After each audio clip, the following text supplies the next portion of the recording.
A city with no walls strong enough to defend it, no farmland to feed it, no mines to enrich it. Yet this fragile city would one day control the wealth of continents. Venice didn't conquer the world with swords. It conquered the world with trust. Merchants, kings, and empires would soon rely on a city floating on water to protect their fortunes better than any army ever could. This is not just history. This is the birth of the financial world you live in today. And it all began with a dangerous problem.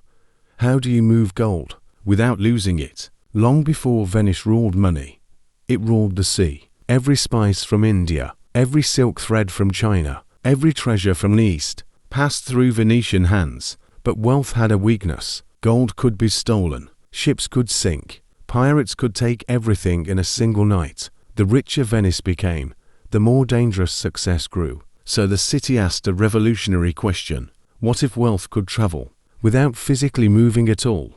Venice's answer changed history. Merchants deposited their gold in secure vaults. In return, they received paper promises, symbols of stored wealth. These papers could cross borders safely. They could buy goods. They could settle debts. For the first time, money became invisible. No metal, no ships, no risk, only trust. And the city that controlled trust controlled the world. Then Venice took an even bolder step. In 1587, it created something no civilization had dared before. A public bank backed by the power of the state. Not a private merchant, not a noble family, but an entire government guaranteeing your money. Suddenly, Venetian banking became unbreakable. Kings trusted Venice more than their own treasuries. Empires stored fortunes in a city built on water. The weakest city in Europe had become the safest vault on earth. Venice now mastered the greatest secret of wealth. Money does not need to move. Only numbers do. Ledgers replaced chests. Ink replaced iron locks. Mathematics replaced armies. Fortunes changed hands, without a single coin leaving the vault. The system was faster, safer, smarter. Venice wasn't rich because it had gold. It was rich because it controlled how gold behaved. Soon, the world came begging. Kings borrowed to fund wars. Explorers borrowed to cross oceans. Empires borrowed to stay alive. A single decision by Venetian bankers could start a war, or end one. The city became untouchable. Attack Venice, and global trade would collapse, so no one dared. A city without an army had made the world dependent on its money. But history never stands still. New ocean routes opened. Atlantic powers rose. Banking secrets spread beyond the lagoon. Venice's monopoly on trust was broken. Slowly, ships stopped arriving. Vaults grew quiet. The empire of money began to fade. But while the city declined, its invention had already conquered the world.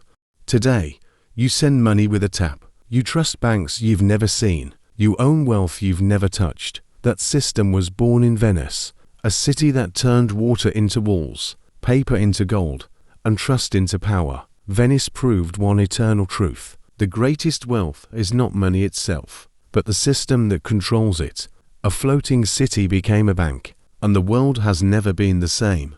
A city so small, walk across it in an afternoon, yet so powerful that kings trembled at its decisions. No giant army, no vast land, no endless resources, just ledgers, contracts, and signatures. Venice proved that real power isn't held by those who carry swords, but by those who control debt. Empires could rise or fall, based on a number written in a Venetian book. The world's first invisible empire was built not on land, but on credit.